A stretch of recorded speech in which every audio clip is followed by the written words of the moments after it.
Mabilis na pinagkalooban ng Quezon City LGU ng instant pabahay at murang subsidized rental rate ang tatlong pamilyang nabiktima ng landslide sa barangay Bagong Silangan. Kaugnay niyan, muling nanawagan ang Bagong Silangan chairman sa paglikas ng mga residente mula sa apektadong danger at non-buildable zones ng barangay.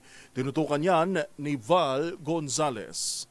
Mula sa araw ng Lunes, July 28, ay marinang lumipat sa rental housing unit ng Quezon City Government ang tatlong pamilya na biktima ng pagguho ng lupa sa Don Vicente Street, Sitio Veterans, Barangay Bagong Silangan. Ayon sa Quezon City Government, ang mga pamilyang ito ay kwalipikadong makatanggap ng ligtas at abot-kayang pabahay sa ilalim ng Q Citizen Homes Program sa Barangay Payatas.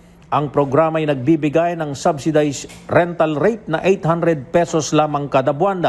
Kahapon matapos ang insidente ay agad na kumilos ang Quezon City Disaster Risk Reduction and Management Office upang siguruhin ligtas ang mga residente na pansamantalang nanunuluyan sa kanilang mga kaanak.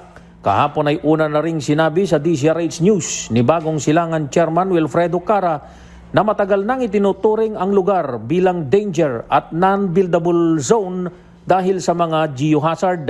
Dati na aniyang inabisuhan ng barangay at lungsod ang mga residente na lumikas dahil bukod sa panganib at pribadong pag-aari ito ng isang subdivision na hindi posible o hindi pwedeng magtayo ng anumang mga struktura.